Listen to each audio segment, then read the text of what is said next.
हाँ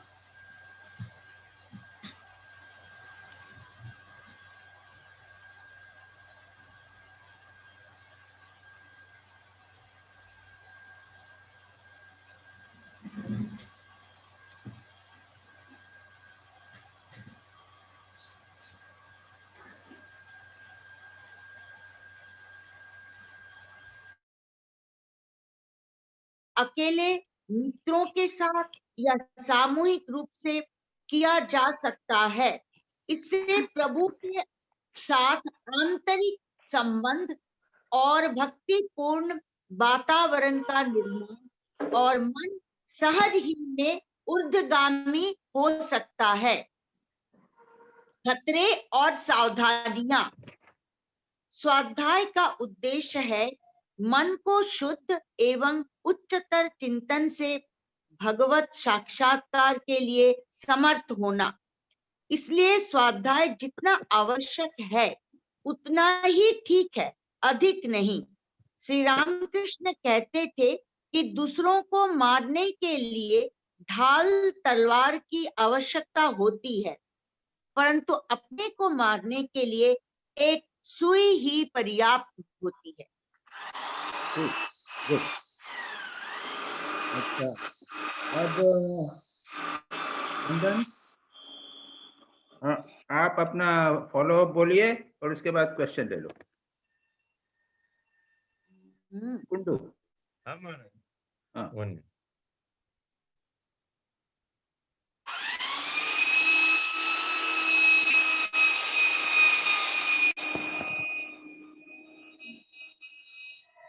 महाराज क्वेश्चंस बताओ महाराज।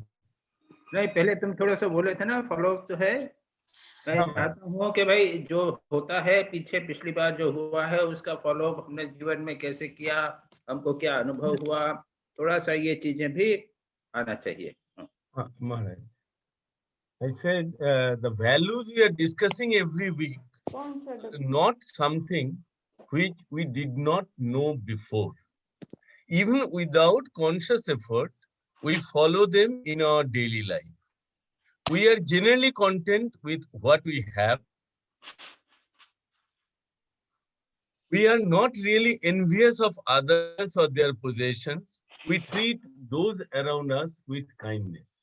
But the classes are invaluable in reorienting ourselves to the importance of those values in our spiritual growth. I have a serious doubt about my abilities to stick to these values when the going gets tough. We tend to take the easy way out and justify our conduct, and that is considered as something like worldly wisdom. Wisdom. Worldly wisdom. Huh. Worldly wisdom, sir, and people also like us to behave in that way, not to like most this thing. Example which I find is the father of Sri Ramakrishna. He refused to give a false witness, and as a result, he had to leave the village, leave his dwelling, and he had to take refuge to someone's place who kindly gave him shelter. Yes. Now, are we ready to sacrifice these things for these values? My question. I will take it up. I can just say that Sri Ramakrishna will be born only in places like that, in the house of someone who can stick to truth like this. That is the important thing. Okay, go ahead. Anything else? Now question. My question is. Your question is this, no? No, my question is first is that we cannot stick to it that steadfastly. So our sense of right and wrong, we know what is right, what is wrong. सुनाई नहीं हुआ, फिर से फिर I said, though we know what is right and what is wrong, we know the pitfalls, and in the articles we get suggestions and directions to overcome them. Still, we do not remain strongly committed to them. Why does it happen, and how to get over this weakness? Does prayer help in this? अच्छा ना, पहली बात तो यह है कि आपने clearly जान लिया कि जो राइचसनेस का पाथ है इसी को कहते हैं धर्म का पथ। याद रखिए, संसार में धर्म का पथ, और सारे हमारे शास्त्र कहते हैं धर्म का पथ का पालन करो। रामायण महाभारत उसमें सब धर्म की बात है। युधिष्ठिर और पांडवों को सारा जीवन कष्ट सहना पड़ा, लेकिन धर्म के लिए उन्होंने कष्ट सहन किया। तो धर्मस्य तत्वम इतना आसान नहीं है। अगर following the path of righteousness were a bed of roses, everyone would have followed it. We must hold on to it even if heavens will fall. चाहे कुछ भी हो जाए, प्रलय हो जाए, लेकिन सत्य को हम पकड़े रहेंगे। इतना आसान नहीं है। सारा रामायण महाभारत सब इसी चीज से भरा। तो the answer is very clear. Only thing is हम अपने जीवन में किस तरह से उसे उतारते हैं, ये देखना। अब ये आपके लिए भी है, और हम जो हैं हम सन्यासी हो गए, हमारे लिए तो और भी कठिन है कि हमें अगर धर्म के, हमारा धर्म जो है सन्यासी का धर्म, उसके अनुसार हमको चलना चाहिए। ये बहुत कठिन बात हो जाती है कभी कभी। तो इसका तो क्लियर आंसर है, सत्य का पालन करना ही है, चाहे कुछ भी हो जावे। प्रेयर करोगे उससे क्या होगा? प्रेयर क्या, उसको प्रार्थना करिए तो भगवान से शक्ति हमें दीजिए कि धर्म का पालन करें, लेकिन धर्म पालन करना पड़ेगा। वो तो प्रेयर वेयर से ज्यादा इसमें काम नहीं। Second question. Second question is regarding Abhyas. Maharaj, a little doubt is there that in the 12th chapter of Gita, there is a graded description of how to attain God. There he says, first is practice, Abhyasa Yogena. ना ना ना ना ना ना, उसको ठीक से देखो, पढ़ो। मय्येव मन आधत्स्व मयि बुद्धिम निवेशय निवसिष्यसि मय्येव अतः ऊर्ध्वं न संशय। पहला है भगवान मुझ में मन लगाओ, बुद्धि मुझ में लगाओ। अगर ये नहीं कर सको तो अभ्यास करो उसका, अभ्यास योगेन ततः। अगर वो ना कर सको तो सर मेरे लिए कर्म करो, मत कर्मो परम। और ये नहीं कर सको तो कर्म फल त्याग करो। ये चार चीजें बताइए। सबसे पहले कोशिश करिए भगवान में मन लगाने की। अब आपका ये पूछना है कि भाई हमको तो एक चीज आसान, ऊपर वाली स्टेप आसान लगती है, नीचे वाली स्टेप कठिन लगती है। जो आपको ठीक लगे उसको करो ना, उसी को पकड़ो। इज नॉट नेसेसरी कि ये कर सके तो नहीं कर सके। अगर हम दूसरी वाली स्टेप में, हमको तो पहली वाली दूसरी वाली इजी लगती है, तो ठीक है वही करिए, उसमें कोई दिक्कत नहीं। बट आइडियली सब समय मयि एव मन आधत्स्व, मुझ में मन को लगाओ, मयि बुद्धि निवेशी है, जो विचार करो चिंतन करो तो भगवान का। This is the most important. वो नहीं कर सको तो फिर अभ्यास करो, प्रैक्टिस करो। वो भी नहीं कर सकते तुम तो फिर क्या, भगवान के लिए कर्म करो। अगर वो भी नहीं कर सकते हो तो कर्म करो, उसका फल त्याग। ये चार चीजें बताई, जो तुमको ठीक लगे उसको। इसमें कोई अपर लोअर का कोई ऐसा स्टेज नहीं है, कोई बहुत ज्यादा जोर नहीं है उसमें। ठीक। अब निवेदिता, निवेदिता क्वेश्चन करो।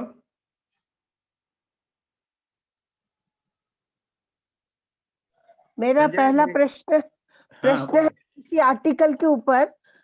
इसमें लिखा है जे किसी सिद्धांत के प्रतिपादन सिद्धि के लिए एक वाद होता, वाद। तो मैं सोचती थी कि कुछ आप एग्जांपल देते तो हमको ठीक है, ठीक समझ में आता। ये शास्त्रों में दो प्रकार के शास्त्र होते हैं, एक होता है वाद और दूसरा होता है सिद्धांत। अच्छा, अभी एक विभा का एक मैसेज आया था कि मैं जो बोलेगा उसी का ही आप मोबाइल ऑन रखिएगा, माइक ऑन रखिएगा, मेरा रहेगा, और जो बात कर रहा है उसका रखेगा, नहीं तो वो कुछ प्रॉब्लम हो जाती है। ठीक है ना विभा? जी महाराज, अभी बाकी लोगों का म्यूट कर दिया है, सिर्फ अच्छा ठीक है, दिलीप ओके भाई ओके का ऑन रहता है, पर वहाँ दिक्कत नहीं है। और ठीक है। अभी 29 लोग जुड़ गए हैं बीच में, जब मैं इंटरप्ट किया तो इन्फॉर्म भी कर दूं। अच्छा ठीक है। जी तो मैं जो कह रहा था वो वाद और सिद्धांत। तो वाद यानी जहां पर विभिन्न प्रकार के मतवादों को रखा जाता है और उसके माध्यम से सिद्धांत पर पहुंचने का प्रयत्न किया जाता है, उसको बोलते हैं वाद। वाद विवाद बोलते हैं ना, वाद विवाद। तो आप एक विषय लेंगे और उसको समझाने के लिए हम दूसरी कई चीजें लेंगे, उसको कहते हैं विवाद। जैसे शंकर भाष्य, शंकराचार्य के गीता के ऊपर उपनिषद पे जो भाष्य हैं, तो शंकराचार्य क्या कहते हैं, वो सांख्य मत को लेते हैं, योग मत को लेते हैं, उसके बाद द्वैतवादी मत को लेते हैं, और कुछ चारवाकों के मत को लेते हैं, उनको कहते हैं इन लोगों का कहना ये है, और उसको फिर खंडन करते हैं। तो यहाँ खंडन मंडन इत्यादि होता है, विभिन्न मतवादों को परास्त करके अपना मत प्रतिष्ठित करना होता है। इसको ऐसे जो ग्रंथ होते हैं इनको वाद कहते हैं।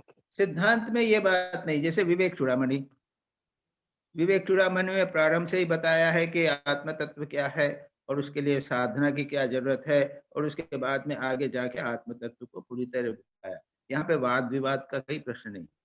वेदांत सार, तो उसमें वेदांत क्या है, आत्मा क्या है, परमात्मा क्या है, उनका संबंध क्या है और वो कैसे सिद्ध होता है, ये बताया। उपनिषद, तो उपनिषद में सीधी बातें हैं, उसको आप उपनिषद पढ़ लीजिए, ईशावास्यमिदं कर लीजिए, और मुंडक उपनिषद कर लीजिए, कठोर उपनिषद कर लीजिए, बात बिल्कुल सीधी की सीधी वहां पर। ठीक है ना? ठीक है।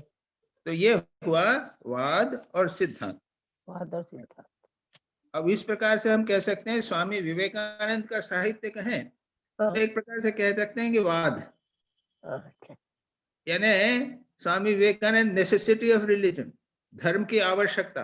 अरे ये तो मानकर चलते हैं हम कि धर्म की आवश्यकता है, नहीं, उसको समझाने का प्रयत्न कर रहे हैं। लोगों के बीच में, विदेशियों के बीच में उनको ये चीज सिद्ध करना पड़ी थी यौक्तिक दृष्टि से।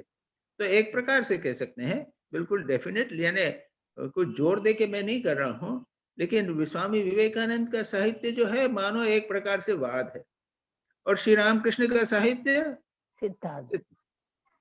यहाँ पर आए तो सीधा के सीधा श्री रामकृष्ण ईश्वर दर्शन जीवन का उद्देश्य है।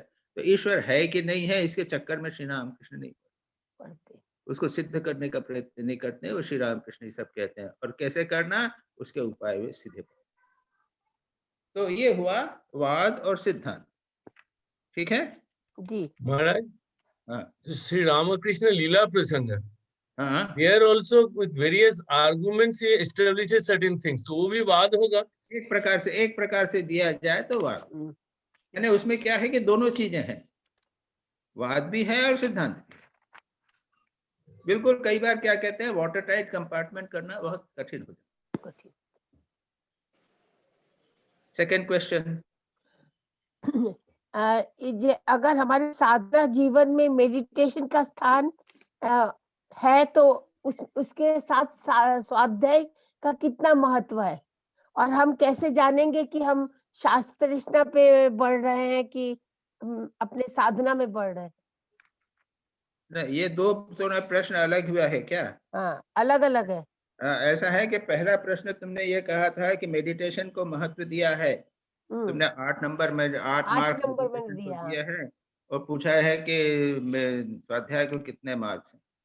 तो भाई ये सच पूछा जाए तो हम लोग मेडिटेशन करते समय सोते हैं या हमारा मन इधर उधर भागता रहता है। इसके बदले स्वाध्याय कीजिए, एक किताब को शुरू से आखिर तक पढ़िए, या एक चैप्टर 2 चैप्टर रोज पढ़िए, वो बेटर होगा।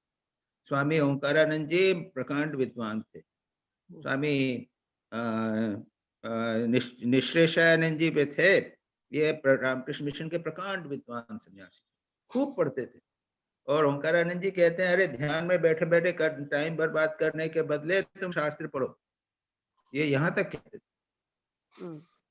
तो शास्त्र अध्ययन का बहुत इंपॉर्टेंस है। अगर आप ध्यान करने के लिए बैठो और उसके बाद इधर मन इधर उधर भागे, तो उसके ध्यान को थोड़ा कम करके और शास्त्र को पढ़ो। और शास्त्र कैसा पढ़ना? सिद्धांत शास्त्र, गीता पढ़ लिया, वचनामृत पढ़ लिया, जिसमें हमारा मन भगवान में सदा बना रहे। उसमें वाद विवाद में जाने की आवश्यकता। ठीक है, ठीक है। Next question. नेक्स्ट है, how can we understand that we have a शास्त्रष्णा और शास्त्रष्णा और ना? शास्त्र ऐसा, शास्त्र की वासना। हाँ हाँ तो क्या है कि हमारी इच्छा हो क्या? अरे गीता तो शंकर भाष्य में क्या लिखा है पढ़ लिया, उसके बाद में रामानुज ने शंकर गीता में क्या लिखा है। अरे गीता के ऊपर तो 100 कमेंट्री हैं, तुम क्या सब पढ़ोगे क्या? अगर आपके मन में ये आए कि ये पढ़ूं वो पढ़ूं, ये पढ़ूं वो पढ़ूं, तो क्या लाभ? एक लेक्चर आपने सुना, अब दूसरा दिन में तो 2 लेक्चर हो रहे हैं, मैं दोनों लेक्चर सुनेंगे। आपके मोबाइल फोन के ऊपर तो आपको बहुत सारी चीजें मिल जाएंगी, बहुत सारा लिटरेचर मिल जाएगा, बहुत सारे लेक्चर मिल जाएंगे। अब सब सुनने की इच्छा अगर उठ रही हो तो ये समझ लीजिए कि ये वासना है। ये मैं बांग्ला जाके बोलने ना एक झोंक, एक सुनबो ये सुनूंगा वो सुनूंगा। अरे भाई थोड़े से तो काम चल जाता है ना। जैसा है ना कि खुद को मारने के लिए एक सुई सफिशिएंट है, दूसरों के मारने के लिए बहुत सारी चीजें, ढाल तलवार की आवश्यकता। लेकिन हमारा मन दुर्भाग्य ये ऐसा है कि मन भागता रहता है। एक ही चीज को बार बार पढ़िए ना, गीता को पढ़िए, बार बार पढ़िए। मैं तो वचनामृत को बराबर पढ़ता हूँ। आजकल के जमाने में तो सुनना है, तो मैं तो रोज सुनता हूँ केवल वचनामृत और कुछ नहीं पढ़ता हूँ। और आप जानते हो कि मैं एक विद्वान था ना, एडिटर था, तो कितनी शास्त्र किताबें पढ़े हैं मैंने। सब किताबें मेरी डिस्पोज ऑफ कर, मेरे मोबाइल फोन में वचनामृत हिंदी है, प्रिंट है, और वचनामृत बांग्ला रिकॉर्डेड है। ये चंदन का ही रिकॉर्डेड, उसको मैं सुनता हूँ और वो किताब लेके पढ़ता हूँ, और कुछ नहीं। मेरा पर्सनल रीडिंग इसके सिवा और कुछ क्या आवश्यक। उससे अगर आपका मन, अगर हम एडिटर थे तो हमको बहुत सारा पढ़ना पड़ता। अभी और प्रश्न आएगा ना, इसके बाद और भी कुछ इसी प्रकार की बात आएगी। नेक्स्ट प्रश्न। Is understanding of Shastra is one of the sign of spiritual progress? No, शास्त्र जो है इंटेलेक्चुअल व्यक्ति भी समझ सकते हैं, बढ़िया समझ सकते हैं। हमारी राग द्वेष और ये हमारे क्लेश, पंच क्लेश कम हुए हैं कि नहीं है, ये है क्राइटेरियन।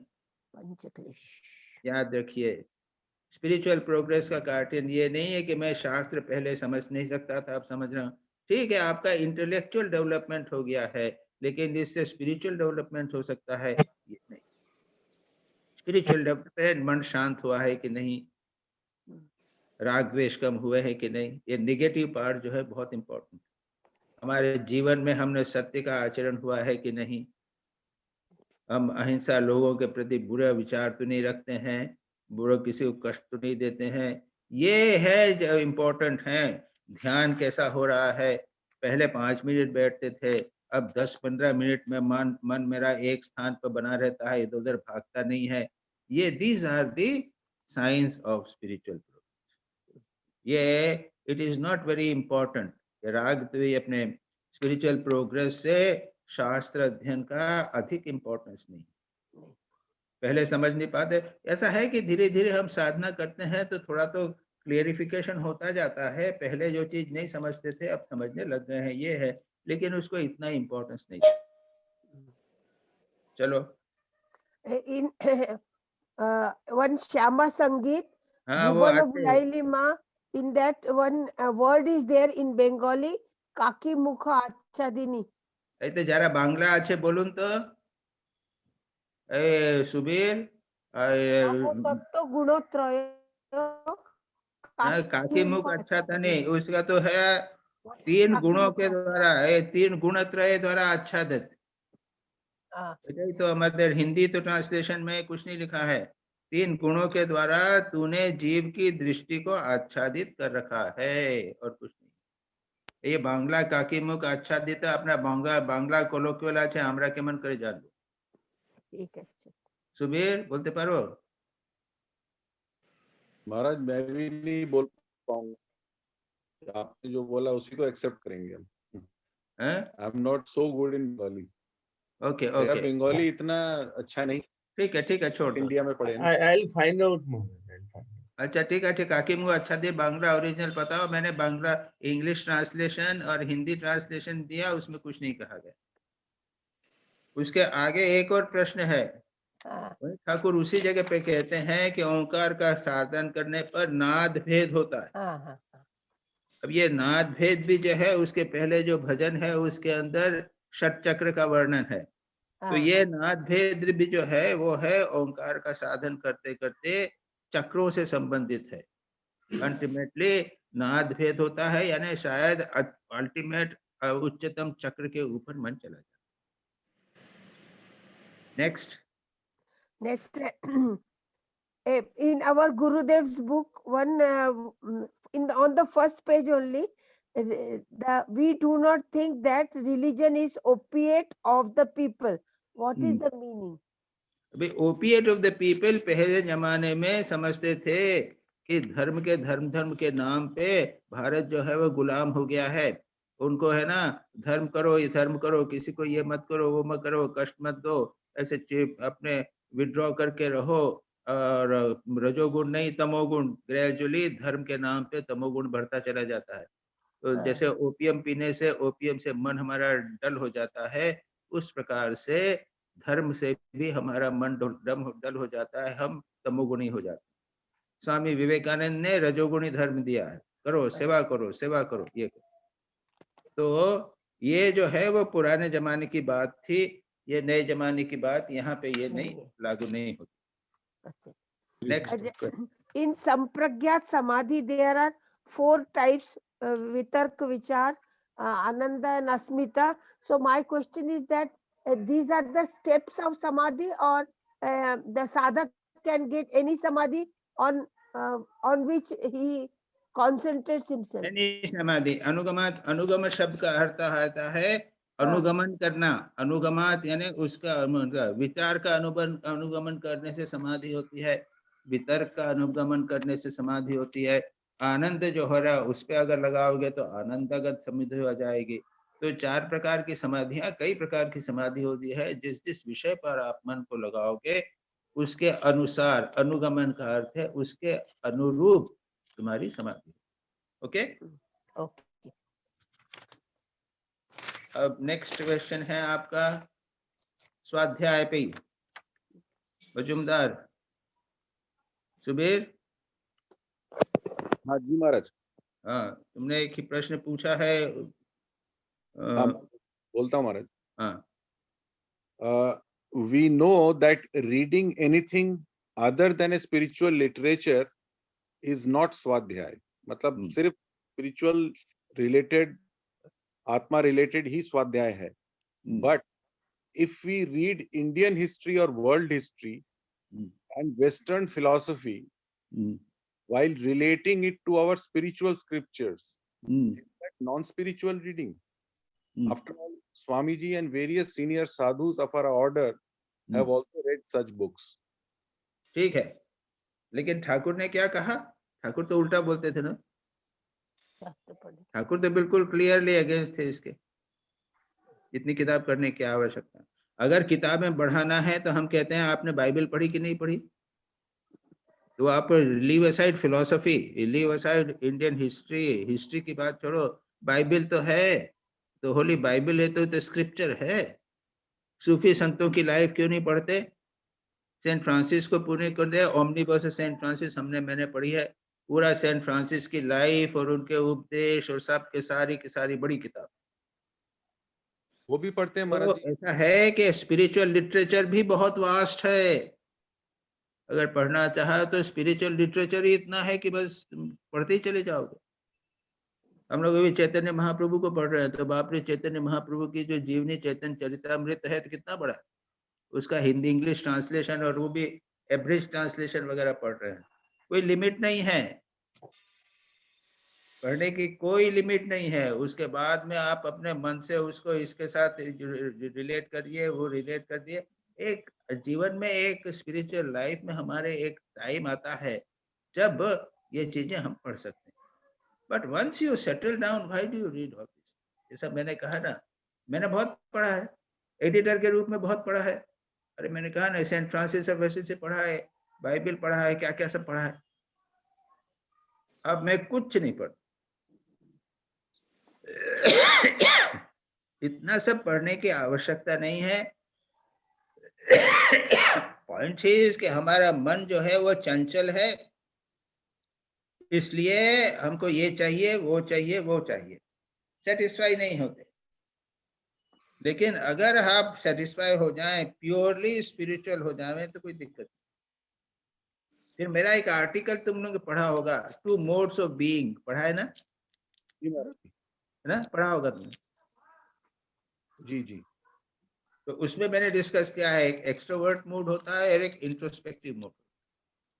तो एक्सट्रोवर्ट मोड के अंदर भी मैंने उसको बुरा नहीं कहा।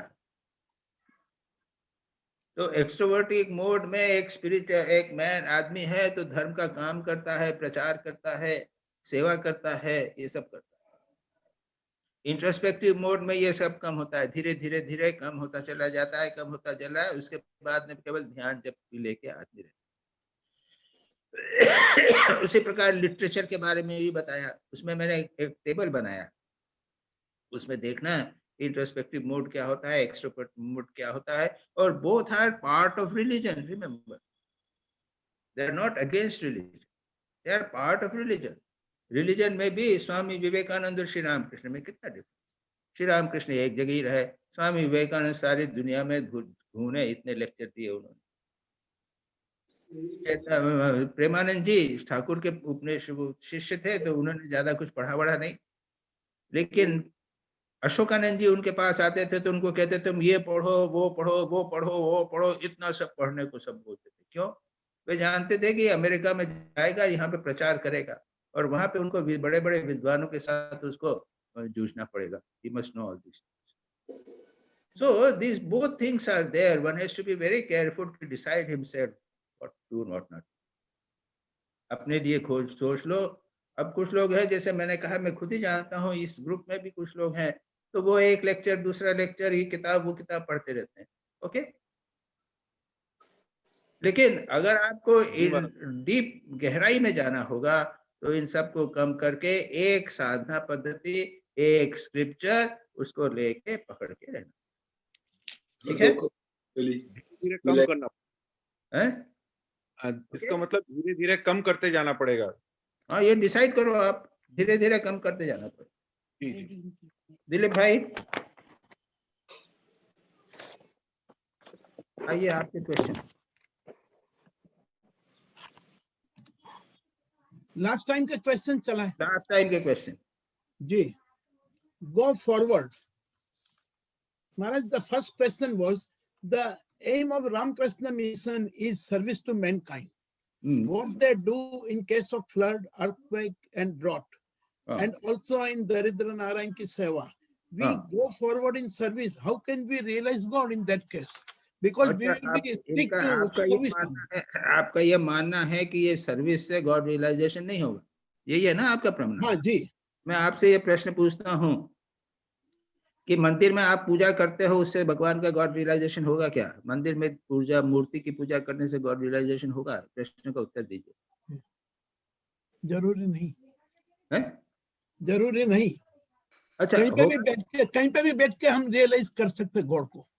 नहीं होगा तो नहीं, पूजा की बात कर रहा हूँ मैं। हाँ। एक मूर्ति है तो आप मंदिर में रोज जाइए और हाँ। उसको आप मूर्ति को आरती कीजिए, पूजा कीजिए, चंदन लगाइए, माला पहनाइए, फूल डालिए और सब कीजिए। इससे ये आप काय के लिए कर रहे हैं? ईश्वर दर्शन के लिए कर रहे हैं। तो जी बिल्कुल, मतलब ये किससे दर्शन होगा? जी, पर ये जो लिखा महाराज यहाँ पे लिखा हुआ है, work is by no means the goal of life. नहीं, ये मेरी बात, मेरे प्रश्न का एक पहले प्रश्न का प्रश्न जी। तो ये यदि होता है, यदि मूर्ति की पूजा से मुझे भगवत दर्शन हो सकता है, हाँ, तो एक पत्थर की मूर्ति की पूजा के श्री रामकृष्ण को काली के पत्थर की मूर्ति से के पूजा से दर्शन हुआ था, हाँ। तो जीवंत जागृत मानव रूपी भगवान का की पूजा से दर्शन क्यों नहीं हो सकता? तो जो रोगी नारायण है वो रोगी नारायण है। अब मूर्ति को तो आपने नारायण बना लिया, काली की मूर्ति, शिव जी का पत्थर एक रखा है, पत्थर को आपने शिव जी बना लिया। तो मैं एक मानव को मैं नारायण नहीं बना सकता हूँ, भगवान नहीं बना सकता? बना सकते। बस अगर आप भगवान नारायण को, एक रोगी को नारायण, ठीक ठीक नारायण के रूप में करें, तो उसके ऊपर सिर में आप फूल नहीं चढ़ाओगे, उसको हम आप बैंडेज करेंगे, Yes. उसको हम उसके ऊपर ऑइंटमेंट लगाएंगे, चंदन नहीं लगाएंगे, ऑइंटमेंट लगाएंगे। उसको हम मिठाई विठाई नहीं खिलाएंगे, हमको डाइट देंगे उसको, और उसको फूल वगैरह देने के बदले टेबलेट देंगे। जी। वही है, वो है हमारे नारायण हो गया। हम पूजा कर रहे हैं, बराबर पूरे मन से कर रहे हैं, भगवान समझ के कर रहे हैं, तो ईश्वर दर्शन हो जाएगा, क्यों नहीं होगा? महाराज ये तो आप ये रामकृष्ण मिशन का ये बहुत इंपॉर्टेंट प्रिंसिपल है। हाँ, नहीं, पर ये जो आपके आर्टिकल में लिखा है, work is by no means the goal of life.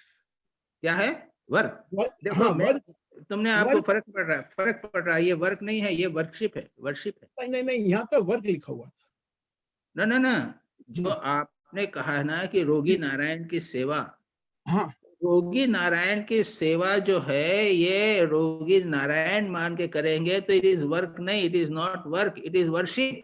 Worship, right. अच्छा, अगर आप निस्वार्थ भाव से करें लेकिन नारायण का भाव नहीं करें, तो क्या हो जाएगा? ये वर्क हो जाएगा। ठीक है? और वर्क से क्या होगा? आप निस्वार्थ भाव से कर रहे हैं तो चित्त शुद्धि हो जाएगी जी। और चित्त शुद्धि होने से उसके बाद में हम भगवान का ध्यान कर सकते हैं। चित्त शुद्धि होने के बाद में हम अधिकारी बन गए, है ना?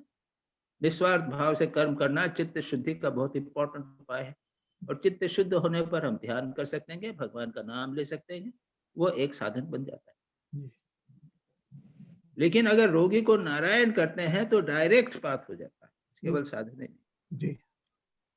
Second question, Maharaj, what is the difference between kundalini? क्या पूछ रहा है सुबीर? हाँ, इससे रिलेटेड ये है कि स्वामी जी कहते थे कि एक मोची या एक कोई भी काम करने वाला, he can reach the highest ideal.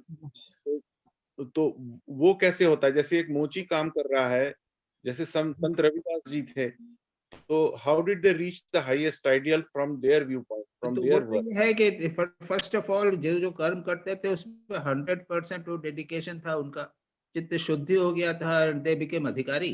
Point is this, चित्त शुद्धि होती है, कर्म जो है वो चित्त शुद्धि का बहुत इंपॉर्टेंट उपाय है, कोई भी कर्म। सेकंड, महाराज सेकंड क्वेश्चन मेरा है, what is the difference between kundalini जागृत करना एट 7 प्लेन एंड समाधि? एक ही चीज तो है। कहाँ पे आपने पढ़ा इसको? ये एक ही चीज है। सातवें स्तर पे, यानी ऊपर जाके वो जो है ना, मूलाधार, स्वादिष्ठान, मणिपुर, आज्ञा चक्र, उसके बाद में फिर उसमें सहस्त्रार में जाके जब होगा तो वो और समाधि है कि उसी से पहुंचने पर समाधि हो जाती। पर कुंडलिनी जागृत करना कैसे? ये पतंजलि योग सूत्र में कहाँ बताया? कहीं नहीं बताया। नहीं, पतंजलि में नहीं है, ये आपका कुंडलिनी जागृत जो है तंत्र का है जी। और स्वामी विवेकानंद ने थोड़ा सा पतंजलि योग के कुंडलिनी जागरण का पतंजलि योग सूत्र के ऊपर कमेंट्री में थोड़ा सा उन्होंने कहा है, लेकिन पतंजलि योग सूत्र में कहीं पे कुंडलिनी जागरण की बात नहीं। लेकिन वहां जाने पर उसको अगर आप इक्वेट करना चाहो तो तंत्र में 7वें चक्र के ऊपर मन को जाना और वेदांत और पतंजलि योग सूत्र का समाधि दोनों एक। पर आज जो समाज में चल रहा है कि 10 मिनट में तुम्हारी कुंडलिनी जागृत हो सकती है, और ये जो बातें चलती है, बहुत सारा है महात्मा, हाँ, कि तो क्या हम इससे समाधि मिल जाती है क्या? अरे हमारा दुर्भाग्य ये है कि हमारा कोई फॉलोअर नहीं है, दिलीप महाराज, दिलीप भाई से छोड़ के, लेकिन हम भी अभी तक जो है बड़े उच्च कोटि के संत बन गए होते। छोड़ो, आगे चलो। ओके, हम महाराज, identification with the deity of worship is the best means of bhakti yoga. ये कहाँ है? कहाँ पढ़ा तुमने ये? जी, ये रहा। नहीं, कहाँ पढ़ा?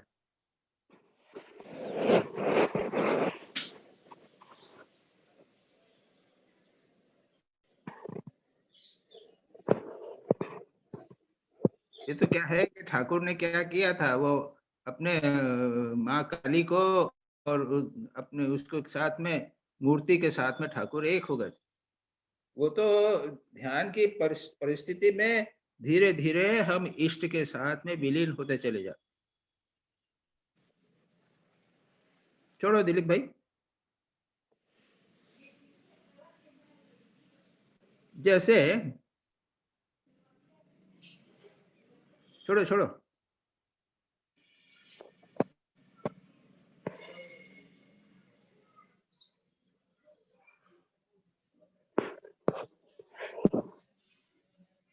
छोड़ो छोड़ो, अगले अगले क्वेश्चन पे जाओ। लगता है दिलीप भाई का कनेक्शन ब्रेक हुआ है, वो ज्वाइन करेंगे दोबारा से।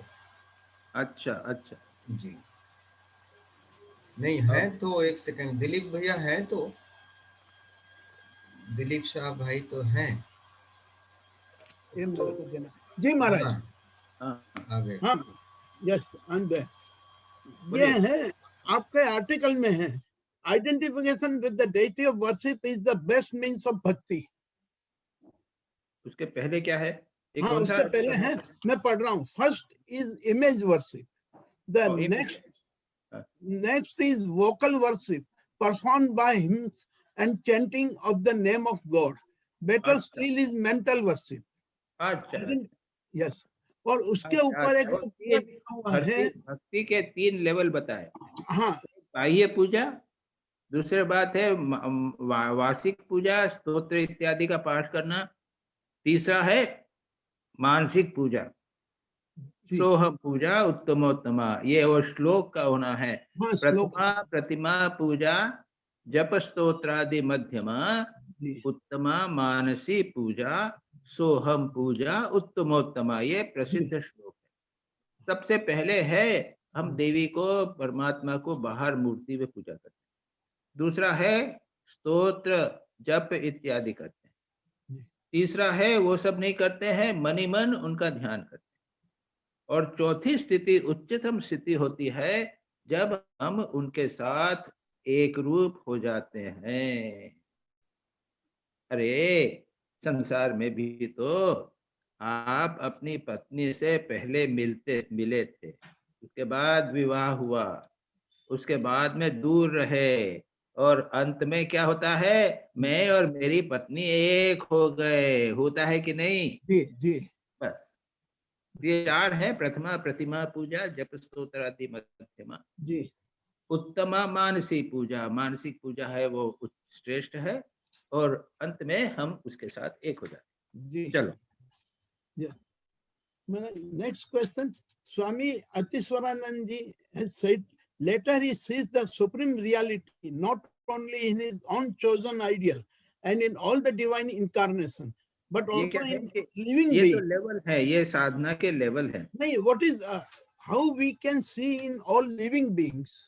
हाउ जब होगा तब पता चलेगा, अभी कैसे मालूम पड़ेगा? अरे अभी हमारे भीतर ही भगवान नहीं दिखता है, सामने कैसे बाहर क्या दिखेगा? पहले खुद के अंदर तो देखो भगवान को। अभी तो कुछ अपने आप को मानव समझ रहे हो, पहले अपने भीतर भगवान को देखोगे तब अल्टीमेटली ये हाईएस्ट लेवल है। जब भगवान को जो हमने बाहर दर्शन किया, उसके बाद सारे भगवान को हम सर्वत्र दर्शन करते हैं। चलो महाराज जो ये कहते हैं कि हमने सब में ईश्वर को देखना, दैट इज व्हाट। हाँ अरे ठीक है ना, बिल्कुल सीधी बात, ये हाईएस्ट उच्चतम आदर्श है, ये लक्ष्य है जीवन का जी। लेकिन पहले खुद के भीतर तो देखो, खुद के भीतर नहीं देखोगे तो बाहर कैसे देखोगे? जी। हम खुद ही नहीं देख ही नहीं पाते हैं, अपने आप को मानव समझते हैं तो बाहर भी मानव होगा। जैसा हम अपने को समझेंगे वैसा दूसरे भी हो। जी महाराज, एक इसके अलावा आउटसाइड ऑफ द एक क्वेश्चन है, when the death is certain then what is the aim of living in life? मत मर जाओ। मर जाओ किसने मना किया तुमको? अरे जीवन के लक्ष्य प्रत्येक ने रख रखे हैं। एक व्यक्ति जानता है कि मैं तो मरने वाला हूँ ही, तो मरने के पहले करोड़पति क्यों नहीं बनता? दूसरा कहता है मेरे को मरना तो है ही, जी। मैं इस आदमी को मार के मरूंगा, ये मेरा सबसे बड़ा दुश्मन है, अरे मैं तो मरने वाला हूँ लेकिन उस साले को मैं मार कर। प्रत्येक व्यक्ति का अपना अपना एक लक्ष्य होता है। साधक अब का आप क्या लक्ष्य होना चाहिए? आप जानिए, आप बताइए आपका लक्ष्य, जो लक्ष्य होगा। It is not easy to realize God in one life. Then what should be? तो बन जाइए, करोड़पति बनना क्या इतना आसान है क्या? किसी को आदमी को मारना कितना आसान है? कौन सी चीज आसान है बाबा? जीवन का लक्ष्य कोई इतना आसान है क्या? अगर नहीं मिले तो भी क्या होगा? स्वामी विवेकानंद कहते हैं Yes. कि अगर लक्ष्य नहीं मिले तो मैं छोटा लक्ष्य क्यों बनाऊं बाबा? Yes.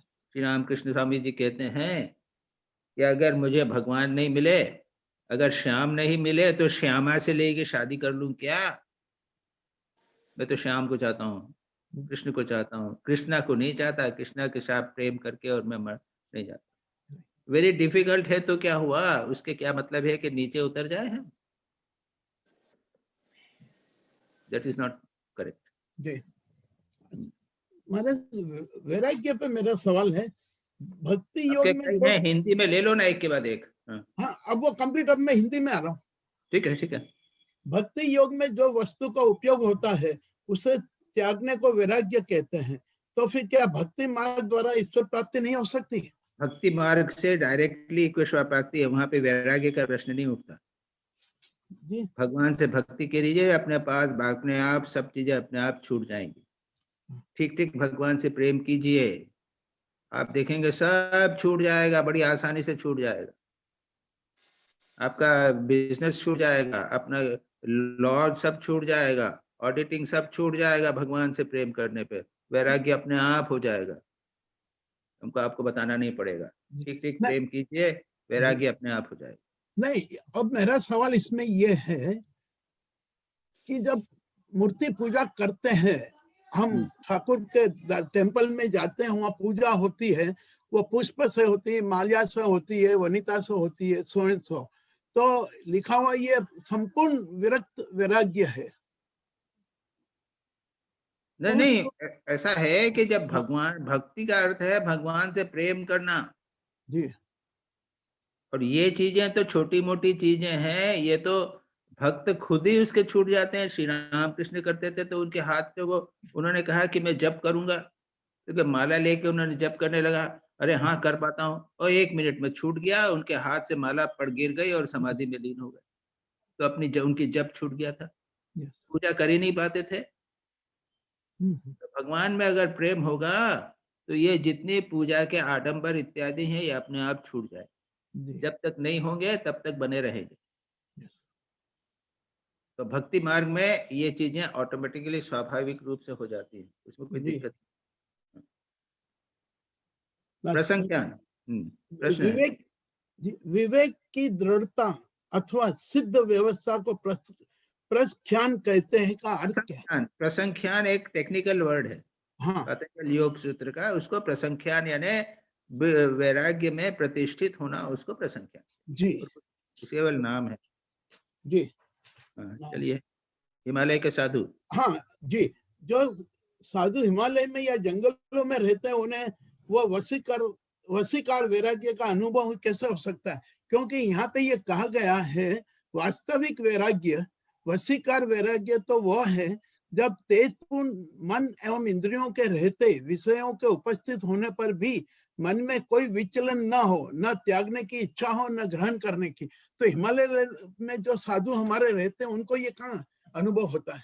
अरे भाई, तुमको अनुभव, पहली बात तो यह है कि खुद अनुभव करो, उसको हुआ कि नहीं होगा, उनको होगा, उसका टेस्ट क्या है इसकी चिंता नहीं करो, इसी से ही हो जाएगी। या ये बहुत इंपॉर्टेंट बात है। हम जब वैराग्य की बात करते हैं तो ये खोजने लग जाते हैं कि ब्रह्मेशानंद को वशीकार वैराग्य हुआ है कि नहीं हुआ है। अरे ये तुमको देखना है कि तुमको वशीकार वैराग्य हुआ है कि नहीं हुआ है। ये बहुत सारे साधु, रामकृष्ण मिशन के साधु हैं, इन लोगों को तो वशीकार है ही नहीं, ये लोग तो फंसे हुए हैं। अरे तुमको हुआ है कि नहीं ये देखो ना। और वो हिमालय में साधु है वो तो जब जंग संसार में आएगा, तब जब चारों तरफ से प्रलोभन आएंगे तब पता चलेगा इसने वशीकार मिला है या नहीं मिला। तो ये सब छोड़ दो, यानी टेस्ट ऑफ दूसरों के अंदर वैराग्य आया है या नहीं आया है उसकी चिंता छोड़ो, खुद के जीवन में देखो कि वशीकार मुझे आया है जी ओके नहीं, ये एक साइड ट्रैक हो जाएंगे। जी जी। आत्म स्वरूप का साक्षात्कार, आत्मस्वरूप का साक्षात्कार किसे कहते हैं? हाँ जिस प्रकार आप अपने आप को दिलीप शाह कह रहे हैं, जी उसी प्रकार जब आपको लगे कि मैं दिलीप शाह नहीं हूं, मैं देह नहीं हूं, मैं आत्मा हूं, जी ये हुआ आत्म साक्षात्कार। ये सिर्फ थ्योरेटिकल बात है, मैंने परिभाषा आपने पूछी तो परिभाषा बता दी, जी अनुभव करना है, ठीक यही इस प्रकार का, इतना ही। जितनी स्ट्रांगली आप फील करते हो कि मैं दिलीप शाह हूं, उतनी स्ट्रांगली ये फील करना कि मैं आत्मा हूं, देह नहीं हूं। ये हुआ आत्म साक्षात्कार। महाराज एक ये लिखा है, माता पिता को त्यागना और उनसे घृणा करना प्रभु के द्वारा प्रदत्त आध्यात्मिक आनंद से भी वैराग्य हुए बिना प्रभु को नहीं पाया जा सकता। दोनों बातें समझ से परे हैं महाराज। आज के कंडीशन में हम लोगों को, जो आपके सामने आज वेब पे बैठे हैं, उनकी मैं बात कर रहा हूँ, हमारी। अरे बाबा, हम तो अकेले छोकरे थे ना, तो माता पिता हमको इतना प्यार करते थे, छोड़ नहीं पा रहे थे, तो हमने कितना कष्ट देकर हम साधु बने कि नहीं बने। और आज की बात नहीं और कभी की बात नहीं, आपको संसार को त्यागना पड़ेगा, माता पिता को त्यागना पड़ेगा। और माता पिता जब बाधा होंगे तो जीसस क्राइस्ट कहते हैं, ये मैं नहीं कह रहा हूं, unless you hate your father and mother, word use कर रहे, हेट, घृणा, बाप रे बाप, यानी, और ठाकुर बोलते हैं जी, जो माँ बाप आध्यात्मिक जीवन में बाधा बने वो माँ बाप नहीं है।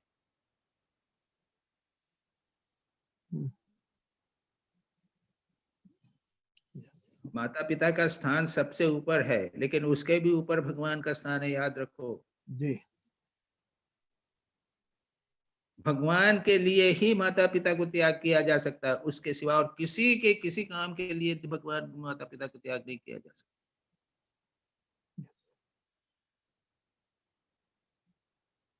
अच्छी तरह याद रखना है, लेकिन भगवान के लिए, क्योंकि भगवान उससे भी ऊपर है।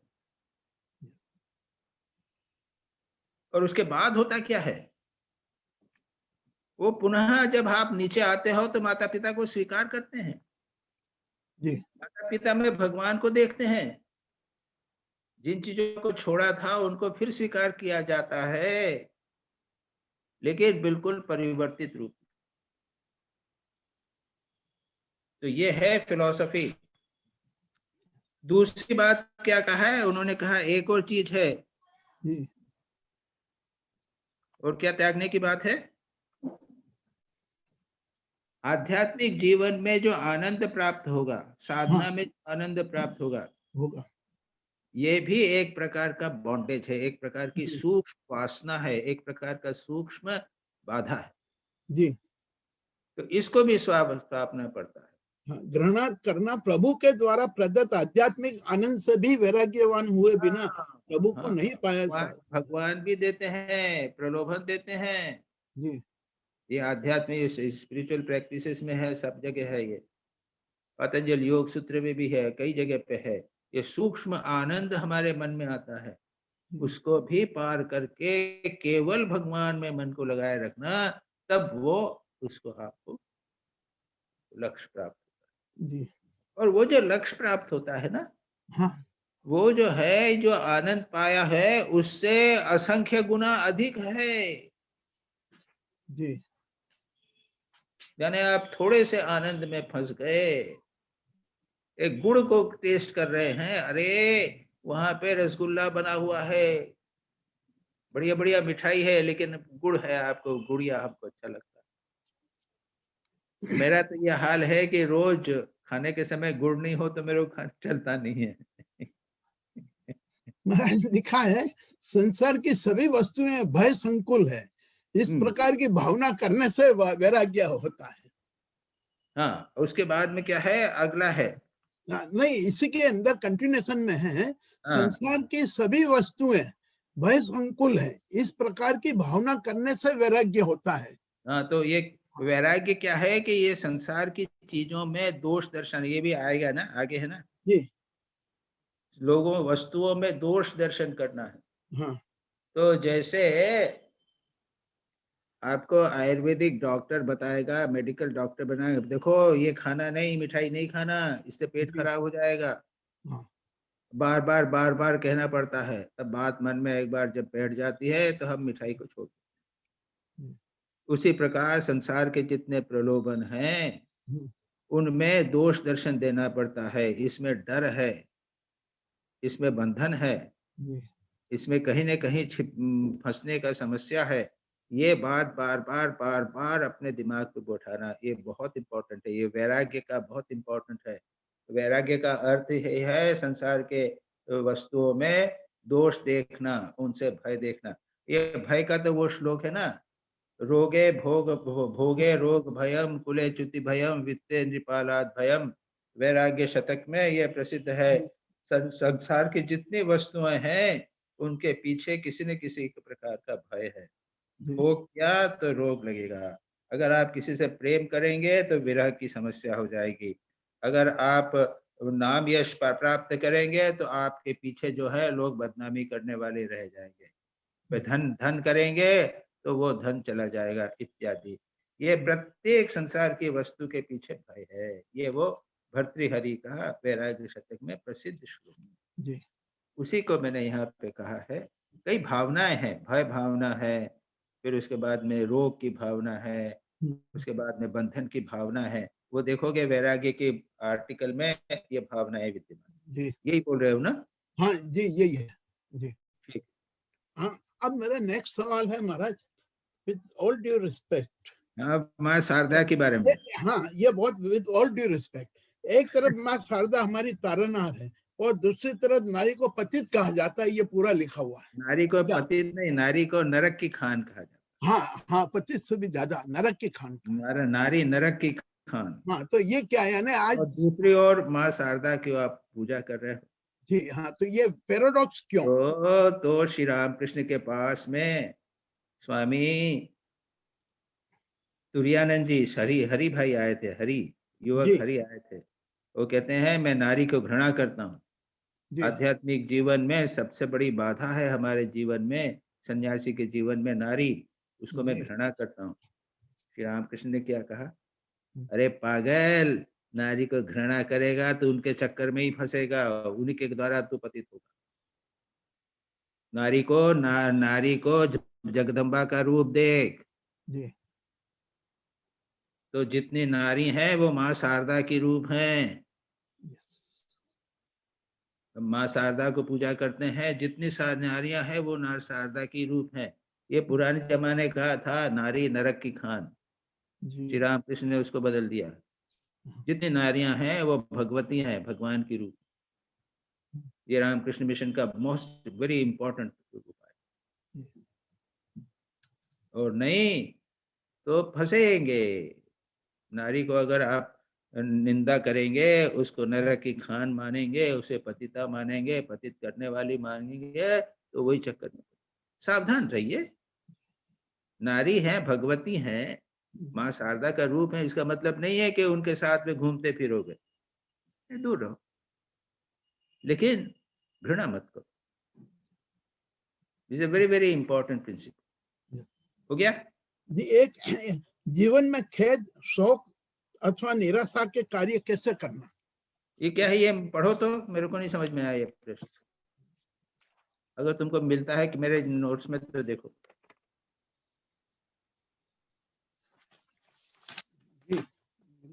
ये नंबर 8,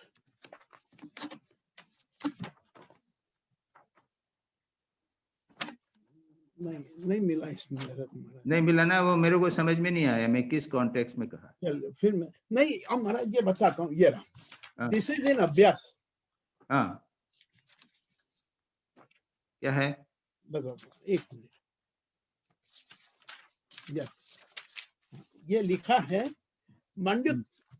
मांडुक्य कारिका के इस प्रसिद्ध श्लोक में अपरिखेदत शब्द अत्यंत महत्वपूर्ण है। इसका अर्थ है कि बिना खेद, शोक अथवा निराशा के कार्य किए जाना, सागर को बूंद बूंद करके उलझने के विषय में मतलब ये है कि बिना खेद के, जी अपरिखेदतः, जी यानी वो मांडुक्य कारिका में ये कहा गया है हाँ। कि आपको ये ने उत्सेक उददेर यद्वत् बिना उत्से उदगेर यद्वत् कुशाग्रे नैक बिंदुना मनसः निग्रहो तद्वत् भवेत् अपरिखेदतः।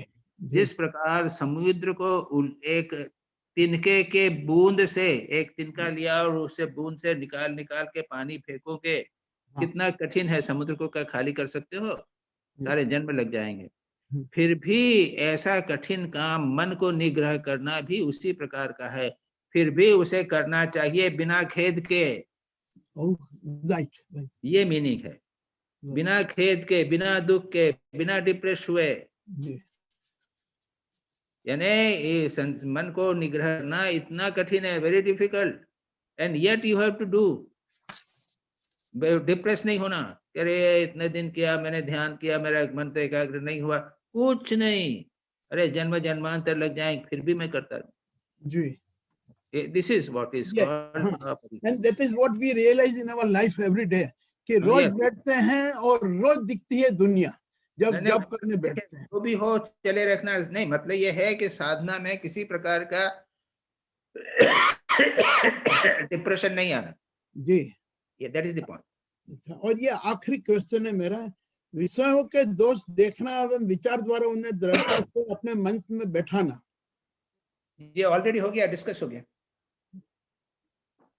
एक विचार करके वो इस चीज को दिखाएगा, भाई ये चीज नहीं खाओ, तुम्हारा पेट खराब हो जाएगा जी। इसी प्रकार से ये विषय, दो विषय जो हैं, इनमें फंसोगे तो कष्ट में पाओगे जी। ऑलरेडी डिस्कस हो गया। बस हो गया जी, ठीक है, काम हो गया, सब कुछ हो गया।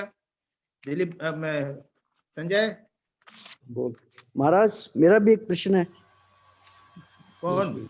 महाराज सतीश भी बोल रहा हूँ। सतीश महाराज, सतीश। हाँ बोलो सतीश।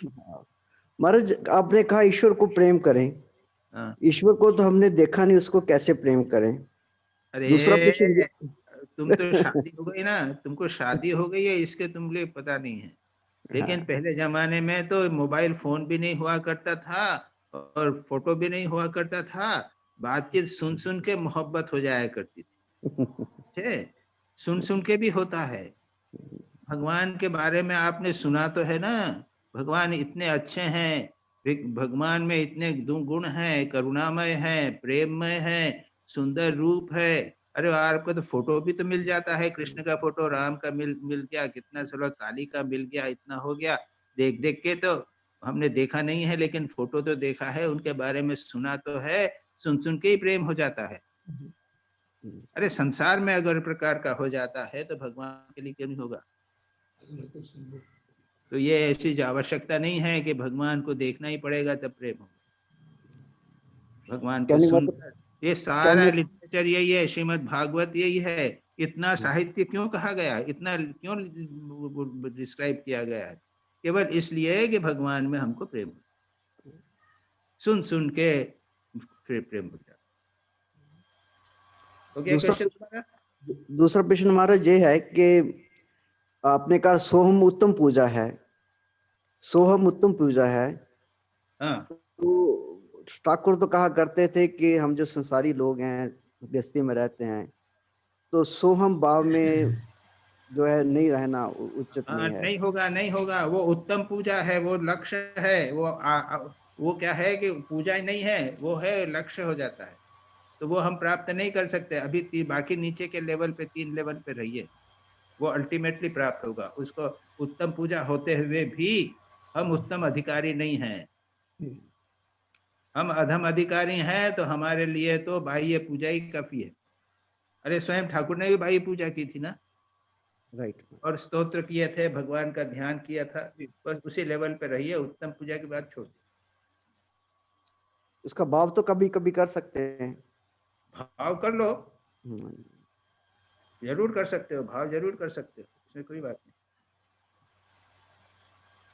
ठीक महाराज, प्रणाम महाराज। अच्छा भाई संजय, जी महाराज। उसको क्लोज डाउन करो। ठीक है महाराज। अगले नेक्स्ट टाइम हरि ओम तत्सत्। श्री राम कृष्ण अर्पणमस्तु। नमस्ते नमस्ते सबको, नमस्ते। महाराज।